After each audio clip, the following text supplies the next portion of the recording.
ምድር ላይ ከዚህ በፊት የነበሩ እንዲሁም አሁንም ያሉ አስፈሪ ፍጥረታት አሉ። 10 ሜትር ክንፍ የነበረው በራሪው እባብ ወይም መጠሪያ ስሙ ኩዌትዛላኮትል ሌሎችን ኮፒ የሚያደርግና የሚያስመስለው ሚሚክ ኦክቶፐስ ወይም ያንተ ጓደኛ ማለት ነው። እናም ዘላለም የማይሞተው ጄሊፊሽ። ሰላም እንዴት ናችሁ? እንኳን ወደ ናቲቶፒክስ ቻናል በደህና መጣችሁ። በዛሬው ቪዲዮ እንግዲህ ከ5 እስከ 1 ያሉትን አስፈሪና አስደናቂ እንስሳትን ይዤላችሁ መጥቻለሁ። ቪዲዮን እስከ መጨረሻው መከታተል እንዳትረሱ፣ ሰብስክራይብ እና ላይክ እንዳይረሳ። ወደ ቪዲዮ። በአምስተኛ ደረጃ እንግዲህ የምናየው ሚሚክ ኦክቶፐስ ወይም በሳይንሳዊ ስሙ በባህር ውስጥ እውነተኛው የማስመሰል ጥበበኛ ነው። ይህ ፍጥረት በ1998 በኢንዶኔዥያ ባህር ዳርቻ ለመጀመሪያ ጊዜ እስኪገኝ ድረስ ዓለም እንዲህ ያለ ድንቅ ችሎታ ያለው እንስሳ መኖሩን አታውቅም ነበር። ሚሚክ ኦክቶፐስን ከሌሎች ኦክቶፐሶች ልዩ የሚያደርጉት ዋና ዋና ነጥቦች እነዚህ ናቸው። አንደኛው የመልኩ መቀየር ወይም ሼፕ ሺፍቲንግ ናቸው። አብዛኞቹ ኦክቶፐሶች ከአካባቢያቸው ከአለት ወይም ከአሸዋ ጋር ለመመሳሰል ቀለማቸውን ይለውጣሉ። ሚሚክ ኦክቶፐስ ግን ከዚያ በላይ ይሄዳል። የሌሎችን እንስሳት ቅርጽ፣ እንቅስቃሴ፣ ባህሪ ገልብጦ ይተረጉማል ማለት ነው። በሁለተኛ እንግዲህ ይህ እንስሳ ለየት የሚያደርገው ማንን ያስመስላል ካልን ይህ ኦክቶፐስ እንደ ሁኔታው ራሱን ወደ 15 የሚጠጉ የተለያዩ የባህር ፍጥረታት ሊቀይር ይችላል። ለምሳሌ የባህር እባብ ወይም ሲ ስኔክ አጥቂ ሲመጣበት 6 ጆሮዎቹን ወደ ጉድጓድ ውስጥ በመደበቅ 2 እጆቹን ብቻ በተለያየ አቅጣጫ በማወዛወዝ መርዛማ እባብ ይመስላል ማለት ነው። ሌላው ደግሞ እንደ አንበሳ ለየት የሚያደርገው ደግሞ ላዮን ፊሽ የሚባሉት እጆቹን ወደ ውጭ በመዘርጋት በሰውነቱ ያሉት መስመሮች እንዲታዩ በማድረግ መርዛማ ክንፎች ያሉት ሊዮን ፊሽ መስሎ ይዋኛል ማለት ነው። ሌላኛው ደግሞ ጠፍጣፋ አሳ ወደ ጠፍጣፋ አሳ ይቀየራል ወይም ፍላት ፊሽ ሶል የሚባሉት እጆቹን ሁሉ ወደ ኋላ ሰብስቦ በሰውነቱ በመታገዝ ልክ እንደ ጠፍጣፋ አሳ በባህር ወለል ላይ ይንሸራተታል ማለት ነው። ሌላኛው ደግሞ ይሄ ለየት የሚያደርገው ብልህ አዳኝና ተከላካይ መሆኑ ነው። ሚሚክ ኦክቶፐስ ማንን ማስመሰል እንዳለበት የሚወስነው እንደ ስጋቱ አይነት ነው። ለምሳሌ በትናንሽ አሳዎች ጥቃት ሊሰነዘርበት ሲል የእነዚህ አሳዎች ዋነኛ ጠላት የሆነው እንስሳ መልክ ይይዛል ማለት ነው። ይህ የሚያሳየው እንስሳ በጣም ከፍተኛ የሆነ የማሰብና የመለየት ችሎታው እንዳለው ነው ማለት ነው። ሌላኛው ደግሞ መጠኑ እስከ 60 ሴንቲሜትር ይረዝማል የኦክቶፐስ ማለት ነው። ቀለሙ ተፈጥሯዊ ቀለሙ ቡናማ ነጭ መስመሮች ያሉበት ቢሆንም በሰከንዶች ውስጥ ሙሉ በሙሉ ሊቀይር ይችላል ማለት ነው። መኖሪያው በደቡብ ምስራቅ ኤዥያ እና በተለይ ደግሞ በኢንዶኔዥያ በሚገኙ ሞቃታማና ጥልቀት በሌላቸው የባህር ክፍሎች ውስጥ ይኖራል። ለምን እንዲሆነ ካልን አብዛኞቹ ኦክቶፐሶች ጠላቶቻቸውን የሚያመልጡት ተደብቀው ወይም ቀለም ቀይረው ሳይታዩ በመቅረት ነው። ሚሚክ ኦክቶፐስ ግን የሚኖረው ክፍት በሆኑና ለመደበቅ አስቸጋሪ በሆኑ የአሸዋማ ቦታዎች ላይ ስለሆነ በሕይወት ለመቆየት የማስመሰል ስልትን እንደ ዋና መከላከያ አድርጎ ይጠቀምበታል ማለት ነው። ምግቡ እንግዲህ ትናንሽ ሸርጣኖችን ወይም አሳዎችን ይመገባል። የተገኘበት ዓመት በ1998 ዓመተ ምህረት ነው። እንግዲህ እንደነገርኳችሁ ልዩ ችሎታው ከአካል ክፍል በተጨማሪ እንቅስቃሴን ማስመሰል። ሚሚክ ኦክቶፐስን በተፈጥሮ ውስጥ ካሉ እጅግ ብልህ እንስሳት አንዱ ተደርጎ ይወሰዳል ማለት ነው ካሉት እንስሳቶች ውስጥ። በአራተኛ ደረጃ ደግሞ የምናየው ኩዌትዛልኮአትል ወይም በራሪው እባብ። በምድር ታሪክ ላይ ወደ ሰማይ ከበረሩ ፍጥረታት ሁሉ ግዙፉ ነው። ስሙ የተሰጠው ኩዌትዛልኮአትል ከሚባለው የአዝቴክ ህዝቦች ያመልኩት ከነበረው የሚበር እባብ የአምላክ ስም ተወስዶ ነው። ይህ አስገራሚ ፍጥረት ከ68 እስከ 66 ሚሊዮን ዓመታት በፊት ከዳይኖሶሮች ጋር አብሮ ይኖር ነበር ማለት ነው። ይህም እንግዲህ ስለዚህ ግዙፍ በራሪ ፍጥረት ማወቅ ያለብን ዋና ዋና ነጥቦች እነዚህ ናቸው። አንደኛው መጠኑ እንደ አውሮፕላን ለማመን የሚከብድ ነው። የክንፍ ስፋቱ ክንፎቹ ሲዘረጉ ከ10 እስከ 12 ሜትር ይደርሳሉ።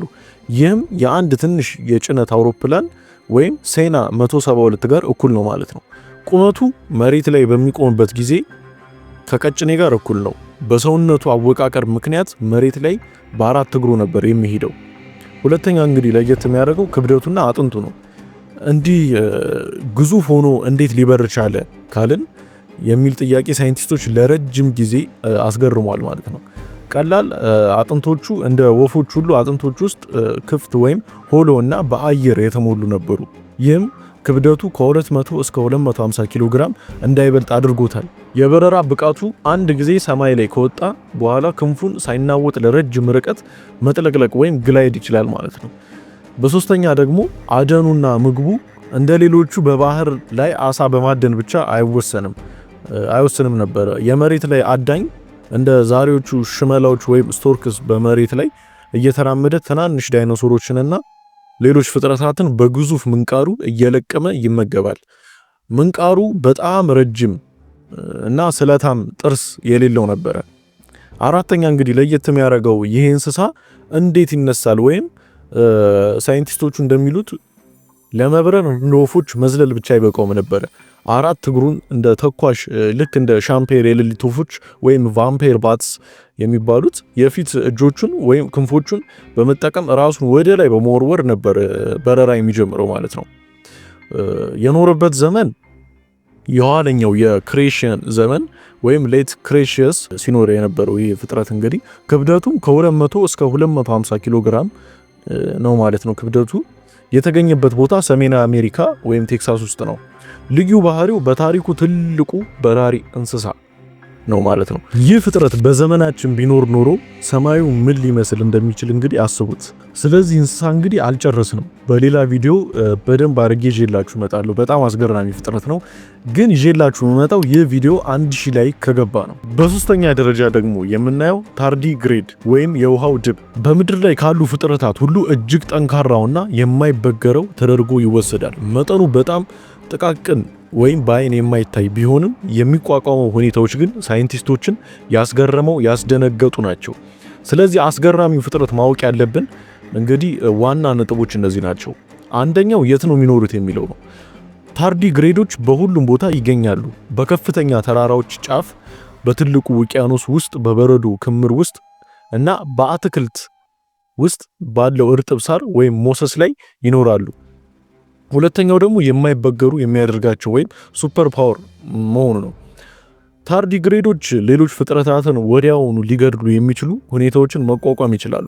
ከፍተኛ ሙቀትና ቅዝቃዜ፣ ይህም ማለት እስከ 150 ዲግሪ ሴልሺየስ የሚደርስ ሙቀትንና እስከ -272 ዲግሪ ሴልሺየስ የሚደርስ ፍጹም ቅዝቃዜ ሊባል በሚችል ሁኔታ ይቋቋማሉ። ከፍተኛ ጫና ወይም ፕሬሸር ውቅያኖስ ውስጥ በጥልቀት ውስጥ ካለው ጫና በ6 እጥፍ የሚበልጥ ጫናን መቋቋም ይችላሉ። የህዋ ወይም ስፔስ ጉዞ ላይ በ2007 ዓመተ ምህረት ሳይንቲስቶች ታርዲግሬዶችን ወደ ህዋ ወስደው ለአየር አልባ ወይም ቫኪዩም እና ለከፍተኛ ጨረር ራዲዬሽን አጋልጠዋቸዋል። የሚገርመው ነገር ወደ ምድር ሲመለሱ በህይወት ከመቆየታቸው በላይ መራባት ችለዋል ማለት ነው። በሶስተኛ ደረጃ ደግሞ ለየት የሚያደርገው ሞትን ማታለል። ታርዲግሬዶች እነዚህን ሁሉ አደጋዎች የሚቋቋሙት ክሪፕቶፓዮሲስ በሚባል ዘዴ ነው። ሁኔታዎች አስቸጋሪ ሲሆኑ፣ ለምሳሌ ውሃ ሲጠፋ በሰውነታቸው ውስጥ ያለውን ውሃ ሁሉ ያስወጣሉ። ሰውነታቸውን እንደ ኳስ ጥቅልል በማድረግ ተን ወደሚባል ደረቅ ሁኔታ ይቀየራሉ። በዚህ ሁኔታ ውስጥ ሆነው ሜታቦሊዛቸው ወይም የሰውነት ስራቸው ከወትሮ 0.01% ዝቅ ይላል። ልክ እንደ ሞተ ነገር ነው ሆኖ የሚገኙት ማለት ነው። ለ30 ዓመታት ወይም ከዚያ በላይ ሊቆዩ ይችላሉ። ውሃ ሲያገኙ ግን በደቂቃዎች ውስጥ ነፍስ ዘርተው መንቀሳቀስ ይጀምራሉ ማለት ነው። ይህ በጣም የሚያስደንቀን ነጥብ ነው ማለት ነው። አራተኛ ላይ ደግሞ ለየት የሚያደርጋቸው እነዚህ እንስሳቶች አካላዊ መረጃቸው መጠኑ በአማካይ 0.5 ሚሊሜትር ብቻ ነው የሚረዝሙት ወይም ለማየት ማይክሮስኮፕ ያስፈልጋል ማለት ነው። እነዚህ እንስሳ እንኳን ድንላቸው እንኳን ይከብዳል። እግሮቹ በ8 እግሮች ያላቸው ሲሆን በእያንዳንዶቹ እግራቸው ላይ እንደ ድብ ጥፍር አላቸው። ትናንሽ እጆች አሏቸው። ምግቡ የአትክልት ጭማቂዎችን፣ ባክቴሪያዎችን እና አንዳንዴም ሌሎች ታርዲግሬዶችን ይመገባሉ። በአምስተኛ ደግሞ ለየት የሚያደርገው ሳይንቲስቶቹ የታርዲግሬድን ዲኤንኤ በማጥናት የሰው ልጅ ሌሎች ለጨረርና ለከፍተኛ ሙቀት የመቋቋም አቅም እንዴት መጨመር እንደሚችል ምርምር እያደረጉ ነው ማለት ነው። መጠሪያው የውሃ ድብ ወይም ባረማመዳቸው ምክንያት ነው እንደዚህ የተባሉት። ሌላኛው ደግሞ የዚህ እንስሳ ለየት የሚያደርገው አምስቱም ታላላቅ የምድር ጥፋቶች መጥተው ነበረ። ማስ ኤክስቴንሽን ተርፈዋል ማለት ነው። ይህ ጥቃቅን ፍጥረት ለሚሊዮን ዓመታት በምድር ላይ የኖረ ሲሆን ምናልባትም የሰው ልጅ ቢጠፋ እንኳን ምድርን መጨረሻ ላይ የሚወርሷት እነሱ ሊሆኑ ይችላሉ ተብሏል ማለት ነው። ሁለተኛ ላይ ደግሞ የምናገኘው ሜጋሎዶን በታሪክ ውስጥ በውቅያኖሶች ውስጥ ከኖሩት ፍጥረታት ሁሉ እጅግ ግዙፉና አስፈሪው አዳኝ ነው። ስሙ ግዙፉ ጥርስ ወይም ጃይንት ቱዝ ማለት ሲሆን ይህ ስያሜ የተሰጠው በሚያስደነግጥ መጠን ባላቸው ጥርሶቹ ምክንያት ነው። ሜጋሎዶን ከ23 ሚሊዮን እስከ 3.6 ሚሊዮን ዓመታት በፊት በነበረው ዘመን ውቅያኖሶቹን ይቆጣጠር ነበር። ስለዚህ ግዙፍ አሳ ነባሪ በላጭ ሻርክ ዝርዝር መረጃዎች እነዚህ ናቸው። አንደኛው እንግዲህ አስገራሚው መጠን ወይም ዘ ሳይዝ ሜጋሎዶን ዛሬ ካለው ታላቁ ነጭ ሻርክ ወይም ግሬት ዋይል ሻርክ ጋር ሲነጻጸር እጅግ በጣም ግዙፍ ነው። ይህ ርዝመት ሳይንቲስቶችን እንደሚገምቱት ሜጋሎዶን በአማካኝ ከ15 እስከ 18 ሴንቲሜትር ይረዝማል። ይህ ማለት ከአንድ ትልቅ የህዝብ ማመላለሻ አውቶቡስ ወይም ከሁለት የጭነት መኪኖች ርዝመት ጋር እኩል ነው ማለት ነው። ክብደቱ ከ50 ሺህ እስከ 70 ሺህ ኪሎ ግራም ወይም 50 እስከ 70 ቶን ሊመዝን ይችላል። በሁለተኛ ደረጃ እንግዲህ ለየት የሚያደርገው እንስሳ ግዙፉ ጥርሶቹ ናቸው። ይህ ግዙፉ ጥርስ እና የመንጋጋው ጥንካሬ የሜጋሎዶን አጥንቶች እንደ ሌሎቹ ሻርኮች ሁሉ ከቀጭን አጥንት ወይም ካርቲሌጅ የተሰሩ ስለሆኑ በቀላሉ ይጠፋሉ። ነገር ግን ጥርሶቹ እንደ ድንጋይ ደርቀው ይገኛሉ። የጥርሱ መጠን የአንድ ሜጋሎዶን ጥርስ ብቻ እስከ 18 ሴንቲሜትር ይረዝማል ወይም ከሰው ልጅ እጅ መዳፍ ጋር ይበልጣል ማለት ነው። ይህ በጣም አስገራሚ ነው። የንክሻ ኃይሉ ደግሞ የሜጋሎዶን ንክሻ በታሪክ እጅግ ጠንካራው ተብሎ ይታመናል። ጥንካሬው ከ108,000 እስከ 182,000 ኒውተን ይደርሳል። ይህም የአንድ መኪና አንድ በቀላሉ እንደ ወረቀት ሊጨፈልቅ የሚችል ኃይል ነው።